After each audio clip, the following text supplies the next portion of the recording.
tänases Makita tööriistakoolis ei räägigi me ühestki konkreetsest tööriistakategooriast, vaid räägime ühest väga põnevast uudisest. Nimelt, Makita on välja tulnud täiesti uue akutehnoloogiaga, mille nimeks on XGT. See aku võimaldab kasutada võimsamaid ja efektiivsemaid mootoreid. Kogu selle uue tootesarja väljatöötamise eesmärk oli suurendada töökiirust, efektiivsust ja ka masinate võimsust. Ehk siis seda akutehnoloogiat kasutavad masinad suudavad keerata sisse võimsamaid ja suuremaid kruvisi, polte, puurida jämedamaid auke kergema vaevaga ja kiiremini. Ja loomulikult, nagu me teame, siis tänapäeval ehituses kõige olulisem ongi töö efektiivsus. Praegusel hetkel on tootevalikus loomulikult kõige populaarsemate tööriistadena akutrellid, on mutrikeerajad, tiigersaag, puurvasarad ja nurklihvijad. Minu jaoks üks põnevamaid teemasid ja ka ma arvan, et kogu selle uue tooteseeria keskne on uus akulaadija. Nimelt, need uued akud saavad täis kiiremini. Ja mis on nüüd põnev on see, et need akud ei ole selles mõistes vanamoodsad tavalised akud, nagu eelmise seeria 18-voldised akud, vaid siia on natukene ka sisse pandud nutti, mis tähendab seda, et kui sa selle aku paned laadima, siis see aku suhtleb laadijaga, mis võimaldab seda laadida kiiremini. Esimene 50% akust laetakse täis juba 8 minutiga, aga tegelikkuses tihtilugu ongi oluline ju see, et sul sai aku tühjaks, sul teist akut ei ole, sul on vaja kohe kiiresti kruvi sisse keerata, aeg jookseb, sa paned selle laadijasse, 8 minuti pärast on sul pool akut täis ja sa võid tööle asuda. Nüüd samamoodi nagu see aku suhtleb akulaadijaga, suhtleb see aku ka masinatega, mis tähendab seda, et energiat tarvitatakse nutikalt.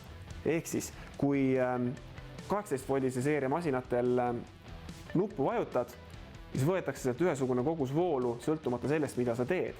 Nüüd nendel uutel seadmetel on nutti nii palju, et nad kasutavad energiat täpselt nii palju, kui seda on vaja. Mis tähendab seda, et kui sa selle võimsa akutrelliga keerad sisse pisikese kruvi, siis ta võtab seda energiat oluliselt vähem kui siis, kui sa keerad sisse suure kruvi. Oluline on ära märkida selle 40-voldise süsteemi puhul see, et see ei asenda 18-voldist süsteemi. 18-voldise süsteemi tööriistad jäävad kõik alles, neid toodetakse edasi, neid akusid toodetakse edasi ja neid masinaid remonditakse edasi. Nende seadmete puhul me räägimegi täielikult profiseadmetest. Need on mõeldud inimestele, kes töötavad pikalt, palju ja kelle ülesanded on keskmisest raskemad. Akutehnoloogia ei ole ainuke asi, mis on nende uute seadmete puhul muutunud. Nimelt on natukene ka siia uut tehnoloogiat elektroonika näol juurde pandud. Puuridel on selline põnev asi nagu AFD. Nimelt, kui mingi suure augu puurimisel või suure kruvi keeramisel järsku sul jääb see kruvi kinni või puur kinni selliselt, et masin tahab käest ära lennata, siis masin saab sellest aru ja lõpetab töö. Rohkem infot nende uute seadmete kohta leiab loomulikult internetist, Makita.ee lehelt ja on ka loodud täiesti eraldi veebileht selle uue seeria jaoks. Selle nimi on xgt.ee.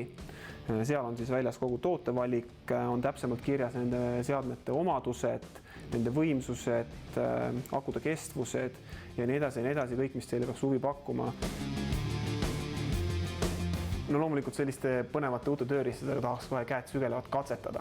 Teeme väikse katse, võrdleme 18-voldist süsteemi 40-voldise süsteemiga ja vaatame, kuidas nad tulevad ühe raske puurimisega toime. Paneme külge 76 mm puuri, mis peaks esitama igale akutööriistale korraliku väljakutse ja vaatame, kuidas see toime tuleb. Laseme siia sellisele paksule materjalile augu sisse. Kõigepealt proovime siis kiirema kiirusega. Vaatame, mis teeb. Nii, masin ei seisma, ehk siis tegelikult hakkaski tööle see tagasisidesüsteem. Kiirust on natukene liiga palju ja jõud ei käinud üle. Paneme nüüd esimese kiiruse režiimi, mis on alati võimsam ja vaatame, kuidas hakkama saame.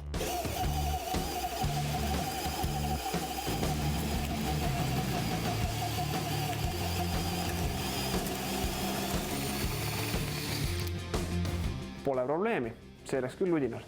Vaatame, kuidas 18-voldine süsteem hakkama saab. Paneme jällegi teise kiiruse, et oleks võrdlusmoment. No nii, see andis palju kiiremini otsad. Paneme esimese võimsuse.